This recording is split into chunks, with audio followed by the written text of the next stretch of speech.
Good morning students. अगला प्रश्न देखिए, 10 सेमी त्रिज्या वाले एक अर्धगोले का कुल पृष्ठीय क्षेत्रफल ज्ञात कीजिए। ये हमारे प्रश्नावली है 13.4 का तीसरा सवाल। तो अर्धगोले की त्रिज्या r बराबर है 10 सेमी। तो अब हमें क्या करना है, कुल पृष्ठीय क्षेत्रफल ज्ञात करना है। अर्धगोले का कुल पृष्ठीय क्षेत्रफल ये होता है, देखो, वक्र पृष्ठ का क्षेत्रफल प्लस में आधार का क्षेत्रफल। वक्र पृष्ठ का क्षेत्रफल होता है 2 पाई आर स्क्वायर, आधार का होता है पाई आर स्क्वायर। तो कितने पाई आर स्क्वायर हो गई? 3 पाई आर स्क्वायर। तो 3 गुणा में 22/7 और आर का मान है 10 गुणा में 10। यहाँ पर पाई का मान लेना है 3.14। तो हमें क्या करना है, 3.14 3 से गुणा करें, 4 × 12, 3 और 1 4, 3 × 9 और 10 से गुणा करेंगे, यह आ जाएगा 2 के बाद दशमलव, तो यह आ जाएगा 942 वर्ग सेमी।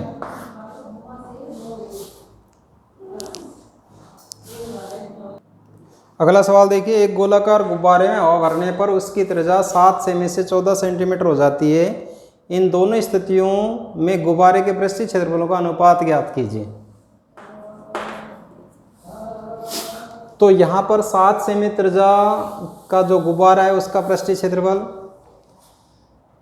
तो देखिए हम छोटा गुब्बारा ले लें। देखो 7 सेंटीमीटर ये त्रिज्या है, इसको हम छोटा गुब्बारा नाम दे दें, छोटा। और जो 14 सेंटीमीटर त्रिज्या का जो गुब्बारा है इसको बड़ा गुब्बारा नाम दे दें। तो छोटे गुब्बारे की त्रिज्या, इसको हम R1 नाम दे दें। तो R1 बराबर तो है 7 सेमी। तो भाई पृष्ठीय क्षेत्रफल क्या होगा,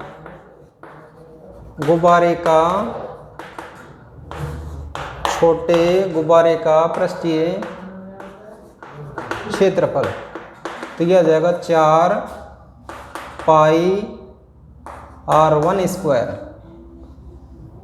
ऐसा कैसे रहने दें, इसको 1 नाम दे दें तथा बड़े गुब्बारे की त्रिज्या,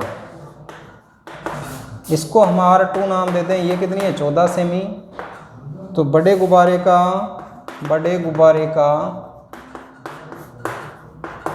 पृष्ठीय क्षेत्रफल यह आ जाएगा 4 पाई R2 स्क्वायर, इसको सेकंड नाम दे दें।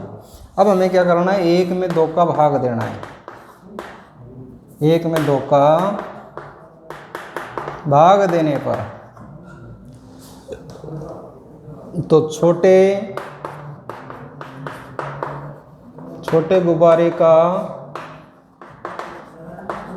पृष्ठीय क्षेत्रफल बटे में बड़े गुब्बारे का पृष्ठीय क्षेत्रफल, ये होगा 4 पाई R1 स्क्वायर, ये हो जाएगा 4 पाई R2 स्क्वायर। 4 पाई से 4 पाई कट जाएगा, यह आ जाएगा R1/R2 का वर्ग। तो R1 का मान है 7, R2 का मान है 14। तो हम इसको 1/7 से काटें, 2 का वर्ग, तो यह आ जाएगा 1/4। अगर अनुपात में लिखें तो अनुपात में कितना आ जाएगा, 1/4।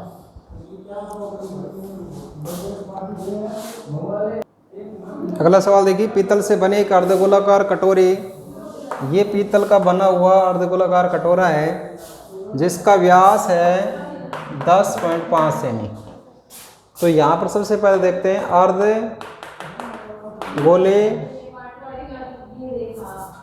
अर्धगोलाकार कटोरे का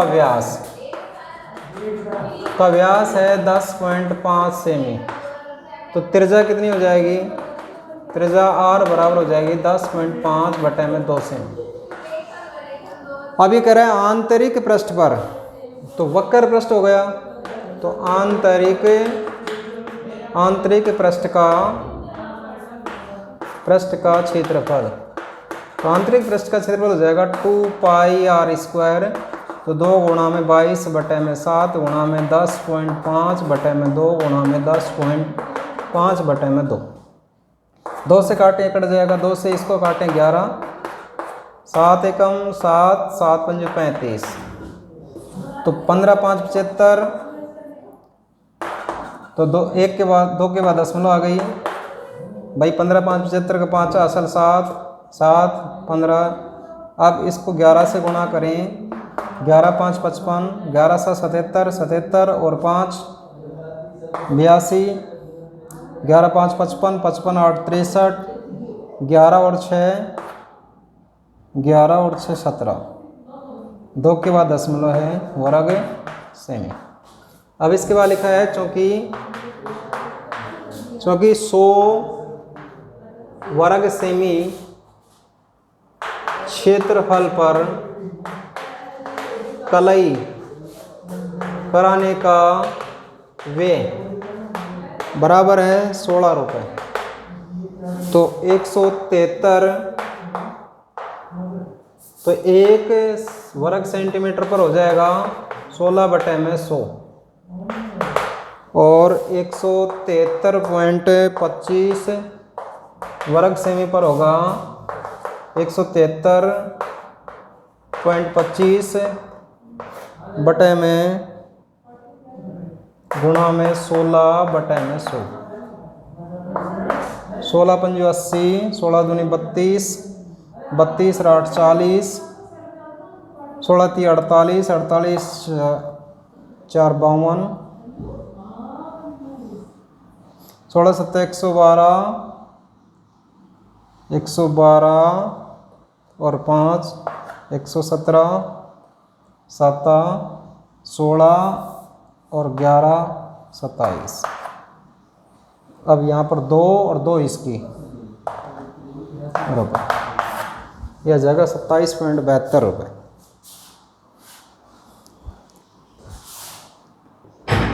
अगला प्रश्न देखिए, चंद्रमा का व्यास पृथ्वी के व्यास का लगभग 1/4 है, इन दोनों के पृष्ठीय क्षेत्रफलों का अनुपात ज्ञात कीजिए। तो यहाँ पर लिखा है चंद्रमा का व्यास पृथ्वी के व्यास का, इसका मतलब हमें पृथ्वी का मानना है, माना पृथ्वी का व्यास 2r है, तब त्रिज्या 2r बटे में 2 यानी कि r। इसके बाद तथा चंद्रमा का व्यास पृथ्वी के व्यास का पृथ्वी का व्यास बटे में 4 चौथाई, तो पृथ्वी के व्यास है 2r बटे में 4, तो यह आ जाएगा r बटे में 2। तब त्रिज्या हो जाएगी r बटे में 2 गुणा में 2 यानी कि r बटे में 4। अब क्या कह रहे हैं, इनके पृष्ठीय क्षेत्रफल का अनुपात। सबसे पहले चंद्रमा का ज्ञात करेंगे, चंद्रमा का पृष्ठीय क्षेत्रफल, तो यह आएगा 4 पाई r स्क्वायर। तो r का मान यहाँ पर कितना है, ये इसको 1 नाम दें, तथा पृथ्वी का पृष्ठीय क्षेत्रफल, तो पृथ्वी को होगा 4 पाई, इसका r कितना है, इसका केवल r ही है, तो r स्क्वायर, ये हो जाएगा सेकंड। अब हमें क्या करना है, 1 में 2 का भाग देने पर, तो चंद्रमा का पृष्ठीय क्षेत्रफल बटे में पृथ्वी का पृष्ठीय क्षेत्रफल, यह जाएगा 4 पाई r बटे में 4 का वर्ग बटे में 4 पाई r स्क्वायर, तो ये इसे कट जाएगा, तो यहाँ पर आ गया r स्क्वायर बटे में 16, ये r स्क्वायर, इसके बटे में 1 कर दें, ये इसे कट जाएगा, तो यह आ जाएगा 1/16 1/1, तो यह हो जाएगा 1/16। तो अनुपात में लिखेंगे चंद्रमा का पृष्ठीय क्षेत्रफल अनुपात पृथ्वी का पृष्ठीय क्षेत्रफल बराबर आ जाएगा 1/16। तो पृथ्वी का व्यास मान लेंगे 2r हो जाएगा, त्रिज्या r हो जाएगी। ऐसे चंद्रमा का व्यास पृथ्वी के व्यास का चौथा ही है, तो 2r/4, तो r/2 आ जाएगी, त्रिज्या हो जाएगी r/4। और चंद्रमा का पृष्ठीय क्षेत्रफल 4 पाई, r का मान है r/4 का होल वर्ग। पृथ्वी का पृष्ठीय क्षेत्रफल 4 पाई r², इसमें इसका भाग दे देंगे, ये इससे कट जाएगा, r भी कट जाएगा, तो 1/16 आ जाएगा। अगला प्रश्न देखिए, एक लंबवृत्तीय बेलन त्रिज्या r वाले गोले को पूर्णतः घेरे हुए है, ऐसे है।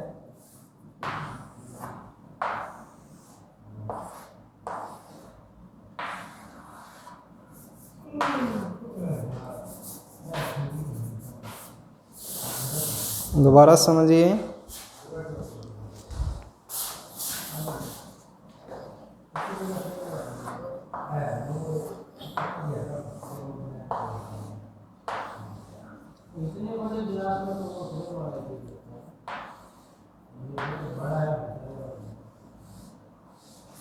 तो यह आकृति एक लंबवृत्तीय बेलन त्रिज्या r वाले एक गोले को पूर्णतः घेरे हुए है। ज्ञात कीजिए गोले का पृष्ठीय क्षेत्रफल, देखो पूर्णतः घेरे हुए, इसका मतलब बेलन की जो ऊंचाई है वो किसके बराबर होगी, इसके व्यास के बराबर होगी। ये गोले का व्यास हो गया। अब इसकी त्रिज्या जितनी बेलन की त्रिज्या उतनी गोले की त्रिज्या, तो इसका मतलब ये हुआ बेलन की त्रिज्या बराबर गोले की त्रिज्या बराबर है r। तो ये तो r है तथा बेलन की ऊंचाई गोले के व्यास के बराबर होगी। गोले का व्यास, और गोले का व्यास कितना है 2r। अब इस गोले का पृष्ठीय क्षेत्रफल, तो गोले का पृष्ठीय क्षेत्रफल, तो यह हो जाएगा 2 पाई r²। इसको हम एक नाम दे दें। अब इसके बाद बेलन के वक्र पृष्ठ का क्षेत्रफल, वक्र पृष्ठीय क्षेत्रफल, गोले का बेलन का वक्र पृष्ठ क्षेत्रफल आएगा 2 पाई RH। तो यहाँ पर बेलन का वक्र पृष्ठीय क्षेत्रफल, तो यह आ जाएगा 2 पाई r, और h का मान क्या है, h का मान 2r है, तो यह आ जाएगा 4 पाई r²। ये हो जाएगा समीकरण नंबर 2। अब हमें क्या करना है, 1 में 2 का भाग देने पर, तो भाग देंगे तो यह आ जाएगा गोले का पृष्ठ क्षेत्रफल होता है 4 पाई r², तो यह आ जाएगा 4 पाई r² बटे में 4 पाई r², ये इससे कट जाएगा, तो 1/1 अनुपात में लिखेंगे तो 1/1 आ जाएगा। अगर हम अनुपात में लिखेंगे तो कितना जाएगा 1/1। ये आपके प्रश्नावली समाप्त होती है। एक प्रश्न रह गया 8वां बहुत ही आसान सवाल है, आप कर सकते हैं। अब हमारी 13.5 चलेगी। आज के लिए इतना ही, धन्यवाद।